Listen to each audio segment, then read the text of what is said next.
Hello and welcome to the lecture. इस lecture में जिस टॉपिक को हम कवर करने जा रहे हैं वो होगा हमारा economics SSC PYQs part 3। Lecture की शुरुआत से पहले एक छोटा सा डिस्क्लेमर, एक छोटा सा असवीकरण है हमारे पास जो कि हमें यहाँ समझना बहुत ज़रूरी है। और डिस्क्लेमर कुछ इस प्रकार से है कि the images, text and other materials used in our presentations are for educational purposes only. We respect the intellectual property rights of the original creators and owners.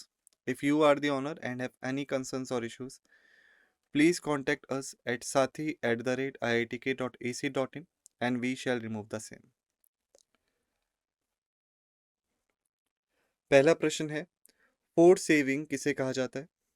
आपके विकल्प है, वो कंपलसरी डिपॉजिट जो कि इनकम टैक्स पेयर पे लगाए जाते हैं, प्रोविडेंट फंड कंट्रीब्यूशन जो होता है प्राइवेट सेक्टर एम्प्लॉयज़ का, जो रिडक्शन आता है कंजप्शन में प्राइस बढ़ने की वजह से, या फिर जो इंडिविजुअल की इनकम और वेल्थ पे लगाए जाते हैं टैक्सेस।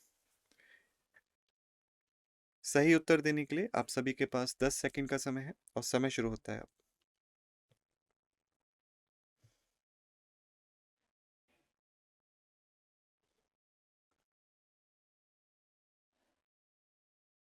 समय समाप्त। सही उत्तर है बी, जो प्रोविडेंट फंड कंट्रीब्यूशन होता है प्राइवेट सेक्टर एम्प्लॉयज का वो। स्पष्टीकरण, फोर्स सेविंग वो होती है जब कोई भी डिसाइड करता है कि वो अपनी इनकम को सेविंग अकाउंट्स में या दूसरे फॉर्म में इन्वेस्टमेंट में जमा करेगा। जैसे मान लीजिए अगर हम प्रोविडेंट फंड की बात करते हैं तो ये हमारा ईपीएफओ के अंडर आता है, जिसे हम कहते हैं एम्प्लॉयमेंट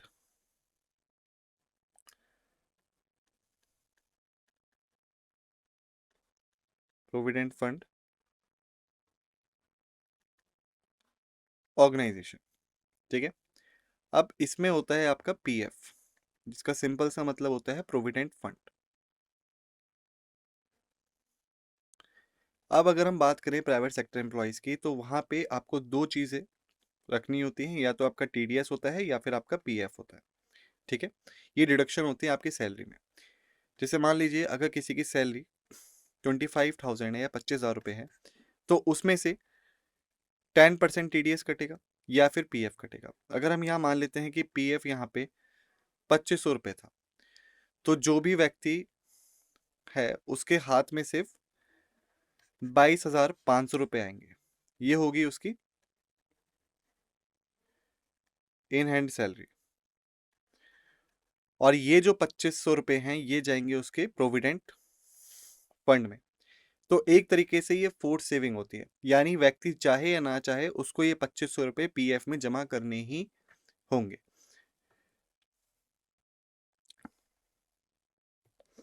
आगे चलते हैं, हाई पावर्ड मनी क्या है? विकल्प है, जो बैंकों के रिजर्व हैं सेंट्रल बैंक्स में वो, या जितने भी लोन्स और एडवांसेस दिए गए हैं बैंकों के द्वारा वो, या बैंकों के पास जो पैसा रखा गया है वो, या फिर पब्लिक के पास जो पैसा है या जो रिजर्व है सेंट्रल बैंक में वो। सही उत्तर देने के लिए आप सभी के पास 10 सेकंड का समय है और समय शुरू होता है अब।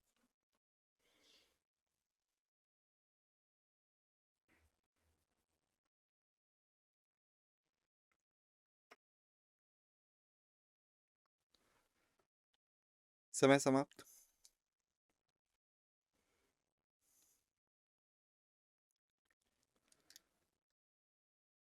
हाई पावर्ड मनी होती है जो बैंक रिजर्व होते हैं सेंट्रल बैंक में वो।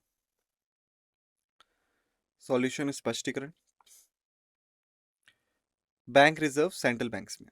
ठीक है, अब बैंक रिजर्व क्या होते हैं आपके? बैंक रिजर्व होते हैं आपके दो टाइप के, एक होता है कैश रिजर्व और एक होता है आपका स्टैचुरी रिजर्व या स्टैचुरी लिक्विडिटी रेशियो।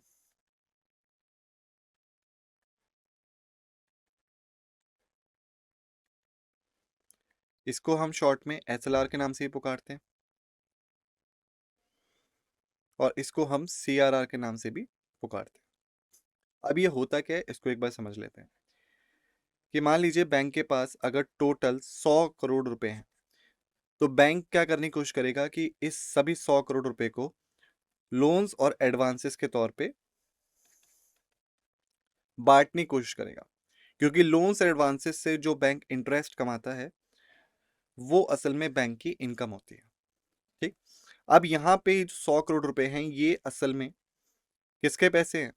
डिपॉजिटर्स के, उन लोगों के जिन्होंने बैंक में पैसा जमा करवा रखा है।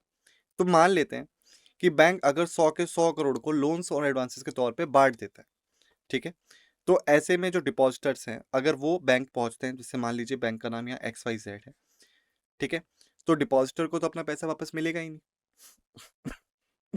है ना, क्योंकि बैंक ने तो सारा पैसा बांट दिया। वहीं पे जो बैंक ने लोन्स एंड एडवांसेस दिए हैं उसमें से भी कई सारे डिफॉल्टेड हो सकते हैं, यानी मान लीजिए बैंक को जो पैसा दिया गया था वापस ही नहीं मिला, तो ऐसे में जो डिपॉजिटर का पैसा है वो डूब जाएगा और बैंक जो है वो दिवालिया हो सकता है, इंसॉल्वेंट हो सकता है, क्योंकि अब बैंक के पास पैसे नहीं है डिपॉजिटर्स को वापस करने के लिए। तो यहीं पे कैश रिजर्व रेशियो और स्टैच्यूटरी लिक्विडिटी रेशियो काम करते हैं। जैसे मान लीजिए बैंक ने बोल दिया, सॉरी RBI ने बोल दिया कि इस 100 करोड़ में से बैंक को 10 करोड़ CRR के तौर पे जमा करने पड़ेंगे रिजर्व बैंक ऑफ इंडिया के साथ में, ठीक है, और SLR के तौर पे बोल दिया कि 15 करोड़ रुपए बैंक अपने पास रख सकता है एज अ रिजर्व। तो ऐसे में अगर आप इसको जोड़ के देखें तो आप ये मानिए 100 में से 25 करोड़ जो हैं वो बैंक के रिजर्व काउंट होंगे, ना कि बैंक के पास जो कैपिटल है जो वो इस्तेमाल कर सकता है। यानी बैंक केवल 100 करोड़ में से 75 करोड़ पे ही लोन्स और एडवांसेस और इन्वेस्टमेंट्स कर सकता है और 25 करोड़ रुपए उसे रिजर्व के तौर पे जमा करने पड़ेंगे। तो इसी रिजर्व को हम कहते हैं हाई पावर्ड मनी। यही होता है हमारा बैंक रिजर्व।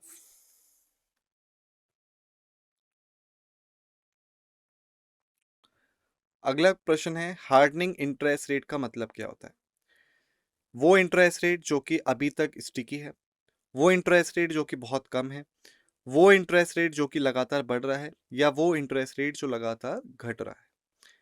सही उत्तर देने के लिए आप सभी के पास 10 सेकंड का समय है, फिर मैं आप सभी को सही उत्तर बता दूंगा। आप समय शुरू होता है अब।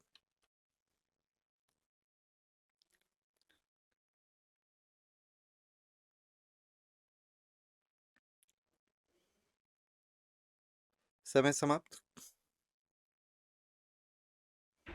सही उत्तर है ए, इंटरेस्ट रेट जो कि अभी तक स्टिकी है। स्पष्टीकरण, हार्डनिंग इंटरेस्ट रेट एक टर्म है जो कि डिस्क्राइब करता है किसी भी कमोडिटी के प्राइस को या फ्यूचर कॉन्ट्रैक्ट को जो कि लगातार स्टेबलाइज होता जा रहा है, ठीक है। तो यहाँ पे जो एक शब्द है हार्डनिंग, इसका सीधा सा मतलब है स्टेबलाइजिंग। यानी मान लीजिए अगर कोई इंटरेस्ट रेट लगातार या तो घट रहा था या बढ़ रहा था, लेकिन अब वो लगातार स्टेबल होता जा रहा है, तो हम उसे कह देंगे कि ये अब हार्डनिंग हो रहा है, यानी अब ये लगभग फिक्स ही रहने वाला है। तो ये होते हैं हमारे हार्डनिंग इंटरेस्ट रेट।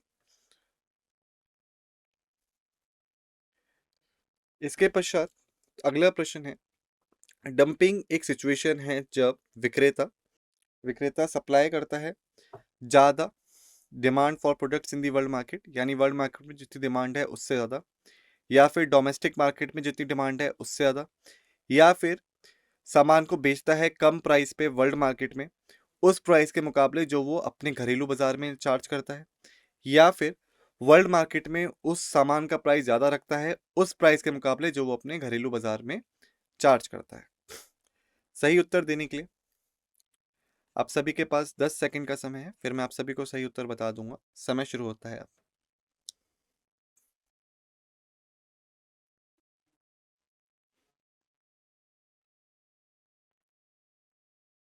समय समाप्त।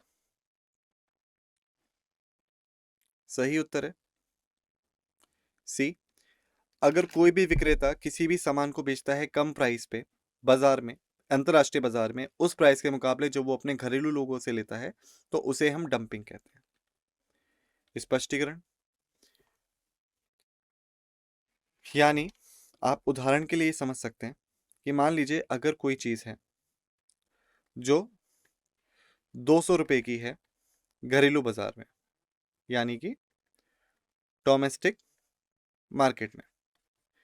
अब उसी चीज को जब अंतरराष्ट्रीय बाजार में भेजा गया तो उस चीज के दाम कर दिए गए 100 रुपये।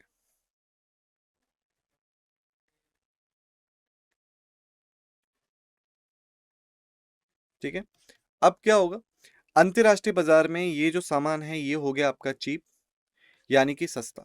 तो लोग क्या करेंगे, लोग इस सामान पे ज्यादा खरीदारी करना शुरू कर देंगे।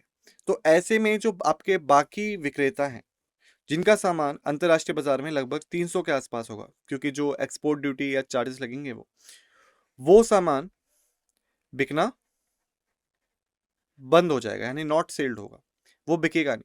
और ऐसे में ये सामान ज्यादा बिकेगा जो 100 रुपए का है। ठीक, तो इसे डंपिंग कहते हैं। यानी जब सेलर जानबूझ के अंतरराष्ट्रीय बाजार में सामान की कीमत कम कर दे ताकि लोग सिर्फ उसका ही सामान खरीदें और बाकी सामान को ना खरीदें, तो वो एक ऐसी सिचुएशन बन जाती है जिसे हम डंप कहते हैं, यानी ये गलत तरीके से बाजार को कब्जाना। क्योंकि यहाँ पे अगर आप देखें कोई भी कंपटीशन नहीं है सर्विसेज को या कुछ को लेके, जानबूझ के प्राइस कम करके लोगों को आकर्षित किया जा रहा है। अगला प्रश्न है, निम्नलिखित में से सही चीज को टिक करें जो कि दिखाता है कंट्रीब्यूशन टूवर्ड्स जीडीपी एग्रीकल्चर के द्वारा। आपके विकल्प है, 1950 से 1951 के दौरान जो जीडीपी थी 51 से 88% कंट्रीब्यूशन था, और 2011 से 2012 में जीडीपी का कंट्रीब्यूशन 14 से 1% था। दूसरा विकल्प है, 1950 से 1951 में जीडीपी का कंट्रीब्यूशन जो था वो 11 से 0% था, और 2011 से 12 में जीडीपी का जो कंट्रीब्यूशन था वो 25% था। तीसरा विकल्प है, 1990 से 1991 में जो जीडीपी का कंट्रीब्यूशन था वो 29 से 53% था, और 2011 से 12 में जीडीपी का जो कंट्रीब्यूशन था वो 66 से 77% था। चौथा विकल्प है, 1980 से 1981 के बीच जीडीपी का जो कंट्रीब्यूशन था 35 टू 69% था, और 2011 से 12 के बीच में जीडीपी का जो कंट्रीब्यूशन था वो 20 टू 69% था। सही उत्तर देने के लिए आप सभी के पास 10 सेकंड का समय है, फिर मैं आप सभी को सही उत्तर बता दूंगा। समय शुरू होता है अब।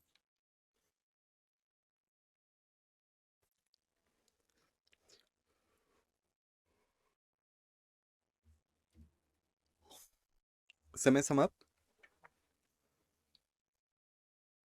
सही उत्तर है ए, 1950 से 1951 के बीच जीडीपी में जो एग्रीकल्चर का योगदान था वो 51 से 88% था, और 2011 से 12 में 14 से 1% था।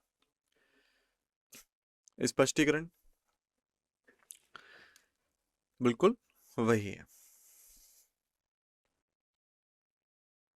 अगला प्रश्न है कि जो सिद्धांत है मैक्सिमम सोशल एडवांटेज का, वो एक मूलभूत सिद्धांत है निम्नलिखित में से किस चीज का? विकल्प है, micro economics, macro economics, physical economics, environmental economics. सही उत्तर देने के लिए आप सभी के पास 10 सेकंड का समय है, फिर मैं आप सभी को सही उत्तर से अवगत करा दूंगा। समय शुरू होता है।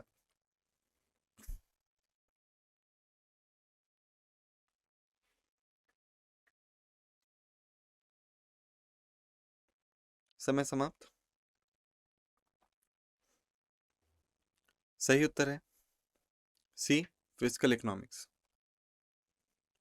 स्पष्टीकरण, तो जो सिद्धांत है मैक्सिमम सोशल एडवांटेज का, वो एक मूलभूत सिद्धांत है फिजिकल इकोनॉमिक्स का। अगला प्रश्न है, निम्नलिखित में से कौन सा पंचवर्षीय प्लान या 5 ईयर प्लान सही नहीं है? पहला 1951 से 1956, दूसरा 1956 से 1961, तीसरा 1961 से 1966, चौथा 1966 से 1971। सही उत्तर देने के लिए आप सभी के पास 10 सेकंड का समय है, फिर मैं आप सभी को सही उत्तर से अवगत करा दूंगा। समय शुरू होता है अब।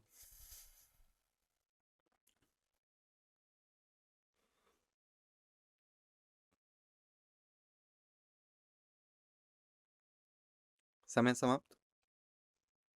सही उत्तर है डी, 1966 से 1971। स्पष्टीकरण, तो जो चौथे 5 ईयर प्लान की ड्यूरेशन थी वो असल में 1969 से 1974 थी, ना कि 1966 से 1971। अब हम बात करें 5 ईयर प्लान की, तो इसकी शुरुआत होती है प्लानिंग कमीशन से।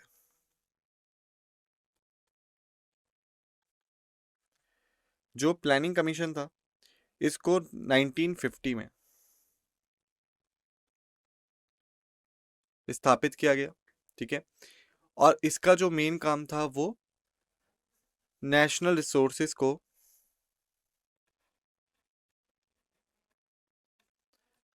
इस हिसाब से प्लान करना था कि उनका डिस्ट्रीब्यूशन एक कॉमन गोल के लिए इस्तेमाल किया जा सके आने वाले 5 सालों के लिए। इसे हम कई बार सोशलिस्ट इकोनॉमी भी कहते हैं या फिर प्लान्ड इकोनॉमी भी कहते हैं, ठीक है। प्लानिंग कमीशन को साल 2014 में डिसकंटिन्यू कर दिया गया और इसकी जगह एक नए इंस्टीट्यूट को लाया गया जिसका नाम था नीति आयोग, ठीक है। अगला प्रश्न है, एक इकोनॉमिक थ्योरी क्या होती है? विकल्प है, एक एक्सियन होता है, एक प्रीपोजिशन होता है, एक हाइपोथेसिस होता है, या एक टेस्टेड हाइपोथेसिस होता है। सही उत्तर देने के लिए आप सभी के पास 10 सेकंड का समय है, फिर मैं आप सभी को सही उत्तर से अवगत करा दूंगा। समय शुरू होता है अब।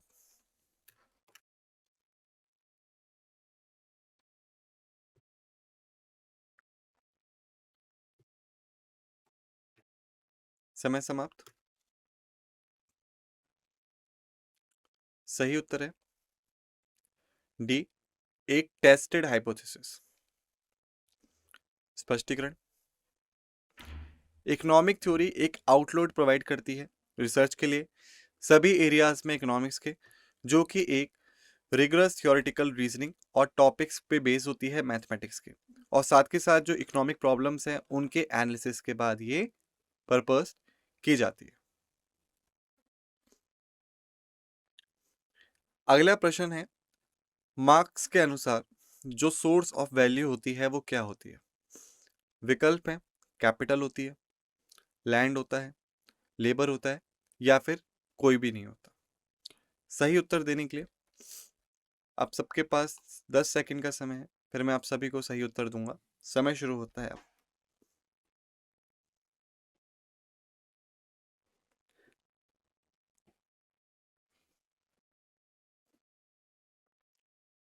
समय समाप्त। सही उत्तर है सी, लेबर।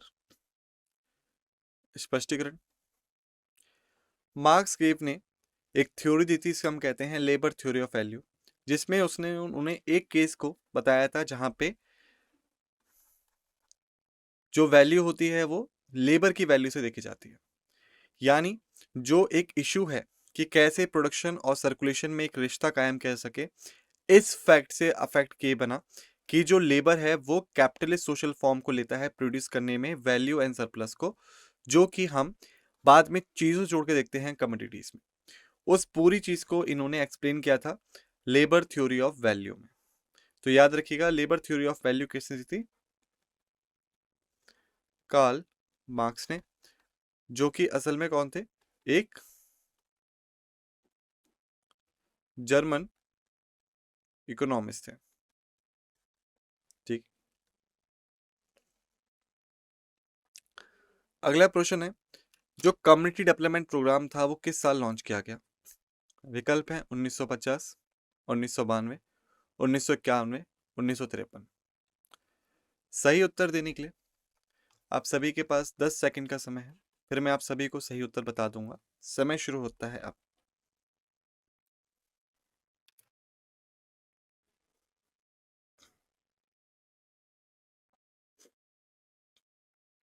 समय समाप्त। सही उत्तर है बी, 1992।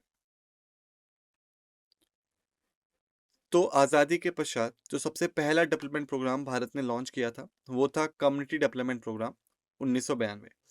ये प्रोग्राम जो था इसे बनाया गया था एडमिनिस्ट्रेटिव फ्रेमवर्क के तहत, जो कि सरकार को छूट देता था कि वो डिस्ट्रिक्ट, तहसील, तालुक, यहाँ तक कि ग्राम लेवल यानी विलेज लेवल तक जाके अच्छे से वहां का एडमिनिस्ट्रेशन इंश्योर कर सके।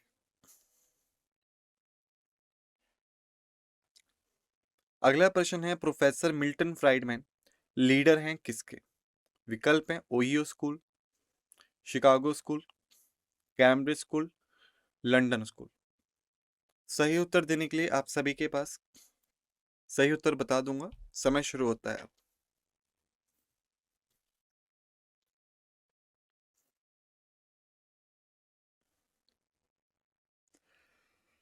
समय समाप्त।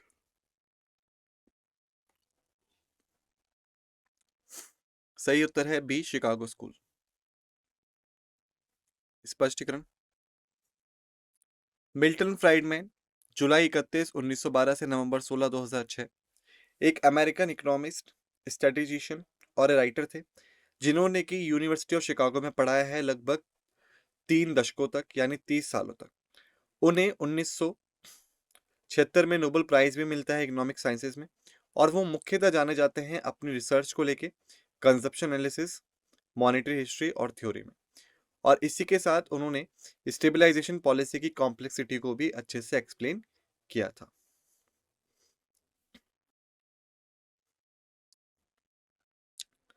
अगला प्रश्न है, निम्नलिखित में से कौन सा क्वालिटेटिव कंट्रोल नहीं है क्रेडिट का सेंट्रल बैंक के द्वारा? विकल्प हैं rationing of credit, regulation of consumer credit, variation of the reserve ratio, regulation of margin requirements. सही उत्तर देने के लिए आप सभी के पास 10 सेकंड का समय है, फिर मैं आप सभी को सही उत्तर बता दूंगा। समय शुरू होता है अब।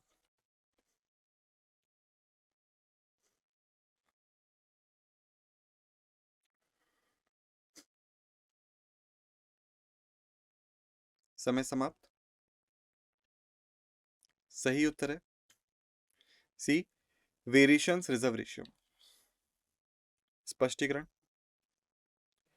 जो क्वालिटेटिव और सिलेक्टिव मेथड्स होते हैं क्रेडिट कंट्रोल के, जिन्हें रिजर्व बैंक ने अपनाया है इकोनॉमिक स्टेबलाइजेशन के लिए, वो पार्ट होते हैं क्रेडिट मैनेजमेंट के।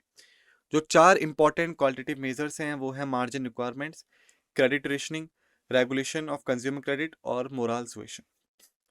तो याद रखिएगा, बेसिकली क्रेडिट मैनेजमेंट के लिए आरबीआई 2 मेथड्स को यूज करता है। पहला क्वालिटेटिव, दूसरा क्वांटिटेटिव। ठीक है, क्वालिटेटिव में आते हैं आपके margin requirements, credit rationing,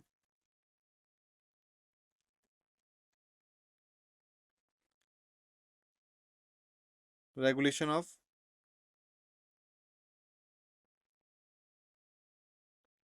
consumer credit और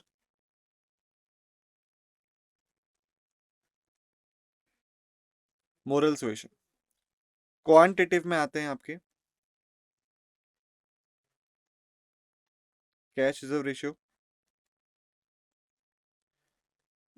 स्टैचुरी,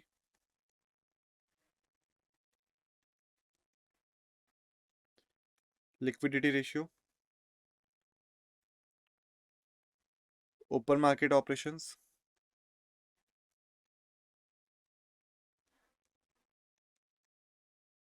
और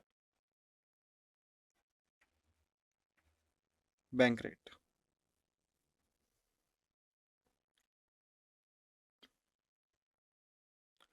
अगला प्रश्न है, निम्नलिखित में से किस मार्केट में जो लोन है पैसों का वो लिया जा सकता है? विकल्प हैं reserve market, institutional market, money market या फिर एक्सचेंज मार्केट। सही उत्तर देने के लिए आप सभी के पास 10 सेकंड का समय है, फिर मैं आप सभी को सही उत्तर से अवगत करा दूंगा। समय शुरू होता है अब।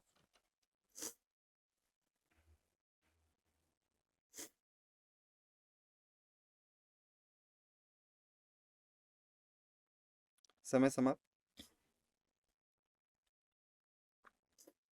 सही उत्तर है सी, मनी मार्केट। सॉल्यूशन स्पष्टीकरण। एक सेगमेंट जो होता है फाइनेंशियल मार्केट का, जिसमें फाइनेंशियल इंस्ट्रूमेंट जो हैं जो हाई लिक्विडिटी के साथ होते हैं लेकिन बहुत ही कम मैच्योरिटी के साथ होते हैं, वो ट्रेड किए जाते हैं। मनी मार्केट में लोग पैसा उधार देते हैं और पैसा उधार लेते हैं कम समय के लिए, यानी कि कुछ दिन से लेके ये सिर्फ एक साल के भीतर भीतर ही होता है। तो याद रखिएगा, फाइनेंशियल मार्केट मेन मार्केट होता है जहां पे पैसा उधार लिया जाता है या उधार दिया जाता है। फाइनेंशियल मार्केट आगे जाके दो टाइप के हो जाते हैं आपके। एक होता है money market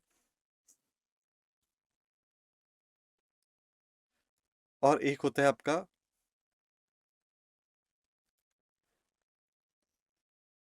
capital market. Money market जो होता है उसमें जो भी पैसा उधार या लिया गया है, दिया गया है, वो होता है आपका लेस देन अ ईयर, यानी एक साल से कम के लिए होता है। कैपिटल मार्केट में जो भी पैसा आपका उधार लिया गया है, दिया गया है, वो होता है आपका मोर देन अ ईयर, यानी एक साल से ज्यादा के लिए होता है। बस मैच्योरिटी का फर्क होता है और कुछ इंस्ट्रूमेंट्स का फर्क होता है, और ये दोनों होते हैं सेगमेंट्स इसके फाइनेंशियल मार्केट के। अगला प्रश्न है कि यदि मार्जिनल रिटर्न बढ़ता है डिमिनिशिंग रेट पे, तो जो कुल रिटर्न होगा या टोटल रिटर्न होगा वो क्या करेगा। विकल्प है बढ़ेगा, कम होगा, कांस्टेंट रहेगा, जीरो हो जाएगा। सही उत्तर देने के लिए आप सभी के पास 10 सेकंड का समय है, फिर मैं आप सभी को सही उत्तर बता दूंगा। समय शुरू होता है अब।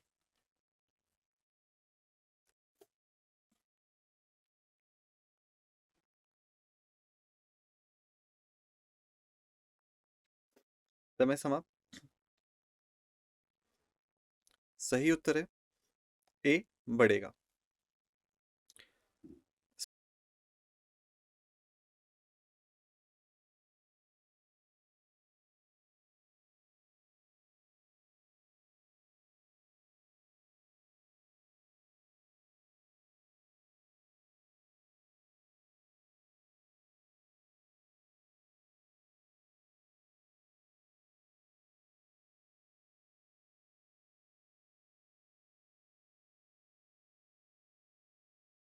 इंक्रीजिंग कॉस्ट, कॉस्ट बढ़ा देगा, कॉस्ट कम कर देगा, प्रोडक्शन बढ़ा देगा, इनकम बढ़ा देगा। सही उत्तर देने के लिए आप सभी के पास 10 सेकंड का समय है, फिर मैं आप सभी को सही उत्तर बता दूंगा। समय शुरू होता है अब।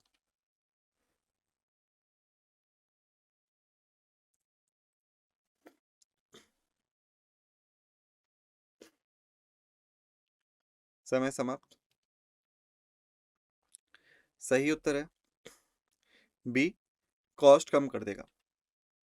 स्पष्टीकरण कि जो लॉ है इंक्रीजिंग रिटर्न्स का, वो अपोजिट होता है लॉ ऑफ डिक्रीजिंग रिटर्न्स के। जहां पे लॉ ऑफ डिमिनिशिंग रिटर्न्स जो है वो ऑपरेट करता है, यानी कोई भी एडिशनल इन्वेस्टमेंट जो है कैपिटल और लेबर का, वो प्रोपोर्शनेट रिटर्न से कम उत्पादित करेगा।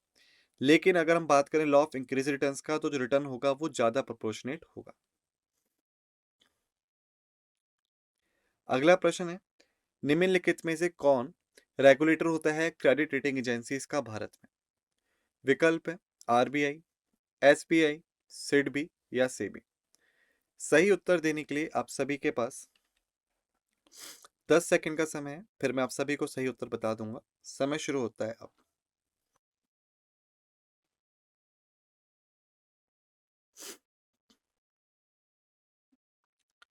समय समाप्त।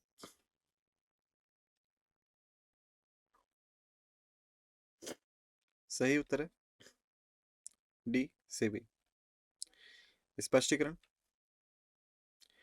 तो सिक्योरिटीज और एक्सचेंज बोर्ड ऑफ इंडिया है, वही रेगुलेटर है सिक्योरिटीज मार्केट का भारत में। इसे 1988 में स्टैब्लिश किया गया था और इसी के बाद इसको स्टैच्यूटरी पावर्स दी गई 12 अप्रैल 1992 को थ्रू सेबी एक्ट 1992। इसी के साथ ना सिर्फ ये सिक्योरिटीज मार्केट को रेगुलेट करता है, बल्कि जो क्रेडिट रेटिंग एजेंसीज हैं भारत में, उनको भी ये रेगुलेट करता है। अगला प्रश्न है, निम्नलिखित में से कौन सी पहली भारतीय कंपनी थी जिसको नेस्डैक पे लिस्ट किया गया। विकल्प है रिलायंस, टीसीएस, एचसीएल, इन्फोसिस। सही उत्तर देने के लिए आप सभी के पास 10 सेकंड का समय है, फिर मैं आप सभी को सही उत्तर बता दूंगा। तो समय शुरू होता है अब।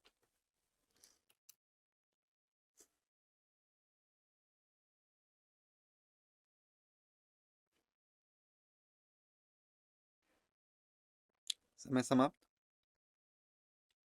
सही उत्तर है डी, इंफोसिस। स्पष्टीकरण।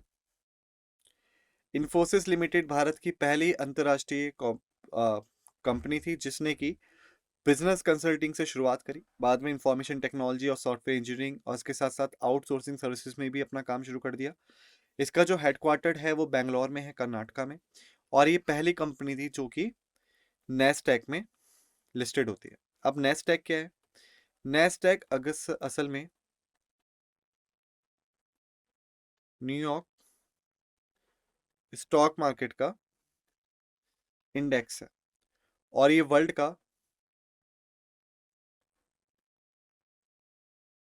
बिगेस्ट स्टॉक मार्केट है।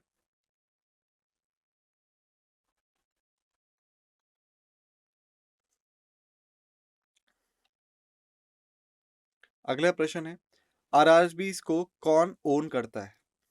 विकल्प है central bank, state bank, sponsor bank, jointly by साबिया।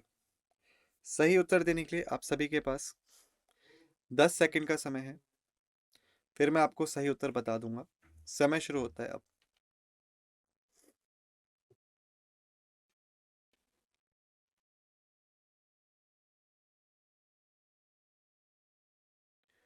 समय समाप्त। सही उत्तर है D, jointly by all of the above. स्पष्टीकरण। रीजनल रूरल बैंक जो हैं उनको स्टैब्लिश किया गया था एक ऑर्डिनेंस के तहत, जो कि 26 सितंबर 1975 में पास होता है। और बाद में आपका आरआरबी एक्ट 1976 आता है, जो कि एक सफिशिएंट बैंकिंग और क्रेडिट फैसिलिटी प्रोवाइड करता है, मेनली एग्रीकल्चर के लिए और बाकी रूरल सेक्टर्स के लिए। आरआरबी को सेंट्रल गवर्नमेंट, स्टेट गवर्नमेंट और स्पॉन्सर बैंक तीनों मिलकर ओन करते हैं। लेकिन जो कैपिटल कंट्रीब्यूशन होगा तीनों का, वो फिक्स होता है। जैसे मान लेते हैं, सबसे पहला आ गया आपका सेंट्रल गवर्नमेंट,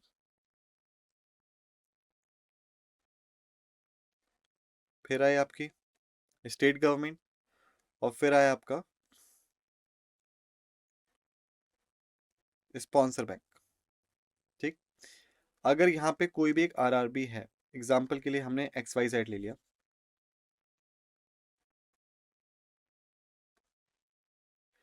अगर उसकी टोटल वर्थ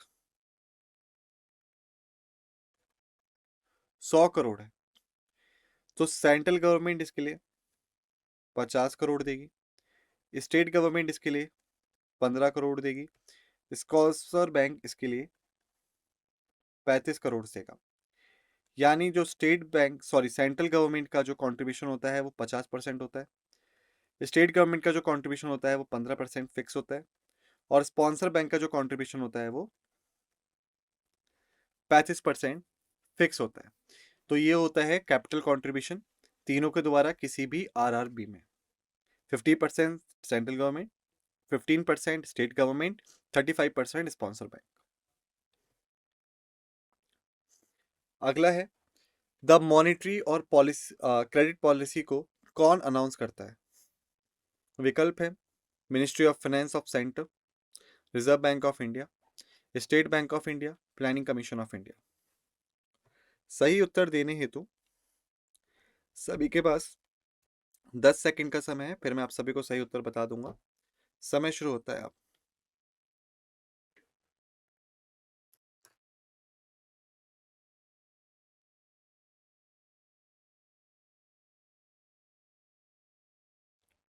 समय समाप्त।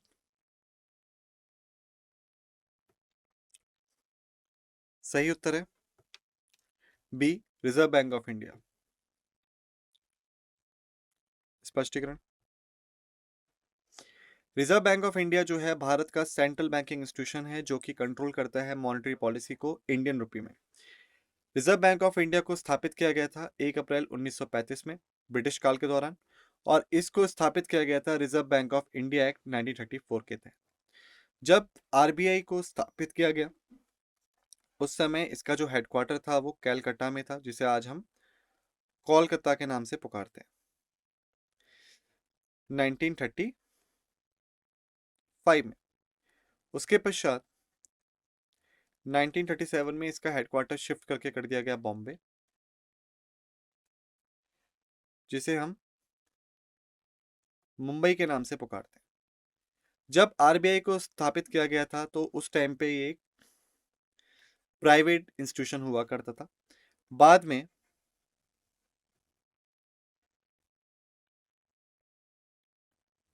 बैंकिंग रेगुलेशन एक्ट 1949 के तहत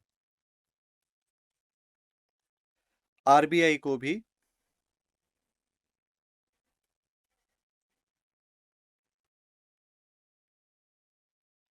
नेशनलाइज कर दिया गया। ठीक। और इसके जो पहले गवर्नर थे उनका नाम क्या था?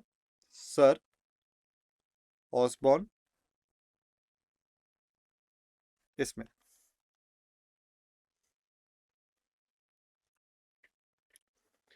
अगला प्रश्न है, निम्नलिखित में से कौन सा मेथड इस्तेमाल नहीं किया जाता नेशनल इनकम निकालने के लिए किसी भी कंट्री की? विकल्प है income method, output method, input method, investment method. सही उत्तर देने के लिए आप सभी के पास 10 सेकंड का समय है, फिर मैं आप सभी को सही उत्तर से अवगत करा दूंगा। समय शुरू होता है अब।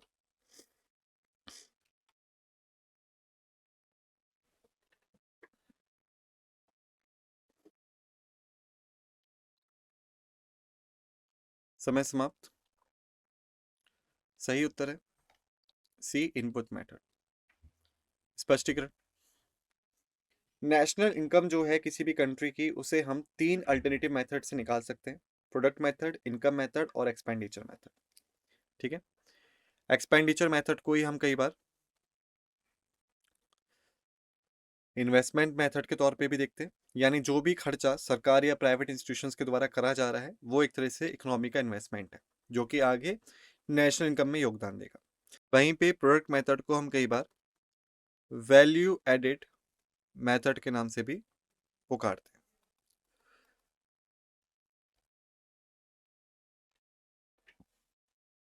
अगला प्रश्न है, लेटर ई का ई बैंकिंग में क्या मतलब होता है? विकल्प है essential banking, economic banking, electronic banking, expansion banking. सही उत्तर देने के लिए आप सभी के पास 10 सेकंड का समय है, फिर मैं आप सभी को सही उत्तर बता दूंगा। समय शुरू होता है अब।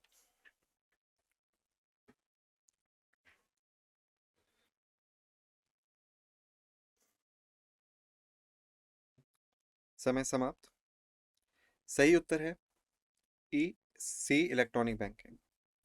स्पष्टीकरण, कई लोगों के लिए इलेक्ट्रॉनिक बैंकिंग का मतलब होता है 24 घंटे कैश को एक्सेस कर लेना, एटीएम मशीन और डायरेक्ट डिपॉजिट या पे चेक्स के द्वारा। लेकिन इलेक्ट्रॉनिक बैंकिंग कई तरह डिफरेंट टाइप्स ऑफ ट्रांजैक्शंस को समा के रखती है, राइट्स, रिस्पॉन्सिबिलिटी और कुछ समय पे फीस को भी। ये एक मेथड होता है बैंकिंग का जिसमें जो कस्टमर है वो ट्रांजैक्शंस इलेक्ट्रॉनिकली करता है इंटरनेट के द्वारा। अगला प्रश्न है, निम्नलिखित में से कौन सा ब्रेटन वुड्स इंस्टीट्यूशन नहीं? विकल्प है international monetary fund IMF, world bank, organisation of economic cooperation and development OECD, none of this. सही उत्तर देने के लिए आप सभी के पास 10 सेकंड का समय है, फिर मैं आप सभी को सही उत्तर बता दूंगा। समय शुरू होता है अब।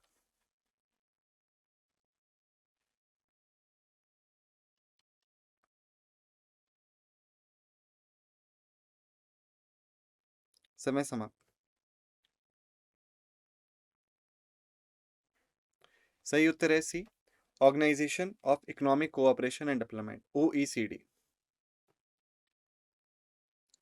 स्पष्टीकरण, ब्रेटन वुड्स इंस्टीट्यूशंस होते हैं आपके World Bank, International monetary Fund, जिन्हें की 43 कंट्रीज ने एक साथ मिलकर ब्रेटन वुड्स में बनाया था, जो पड़ता है आपका न्यू हैम्पशायर, यूएसए, जुलाई 1944 में। अगला है इक्विलिब्रियम प्राइस जो होता है मार्केट का, वो कैसे ज्ञात किया जाता है, डिटरमाइन किया जाता है। विकल्प है equality between total cost and total revenue, जब ये दोनों एक हो जाए, या फिर एवरेज कॉस्ट और एवरेज रेवेन्यू एक हो जाए, मार्जिनल कॉस्ट और मार्जिनल रेवेन्यू एक हो जाए, या मार्जिनल कॉस्ट और एवरेज कॉस्ट एक हो जाए। सही उत्तर देने के लिए आप सभी के पास 10 सेकंड का समय है और समय शुरू होता है अब।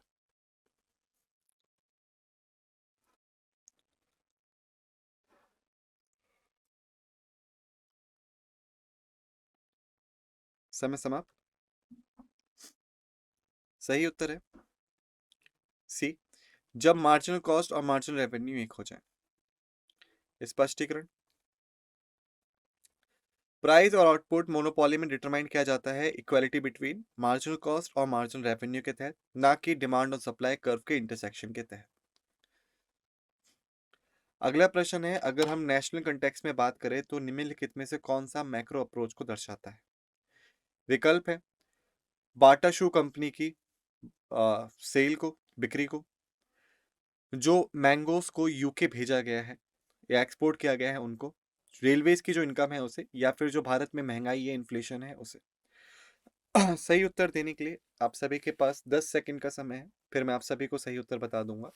समय शुरू होता है अब।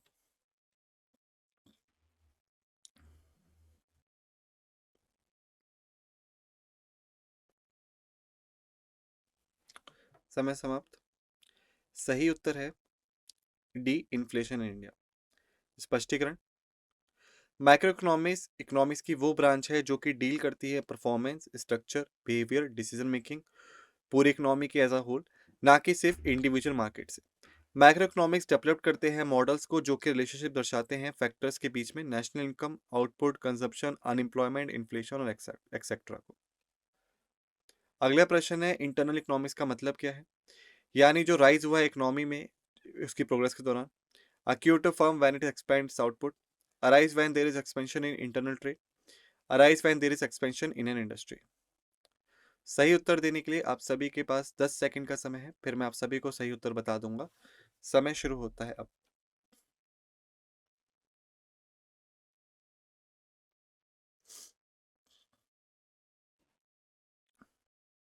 समय समाप्त।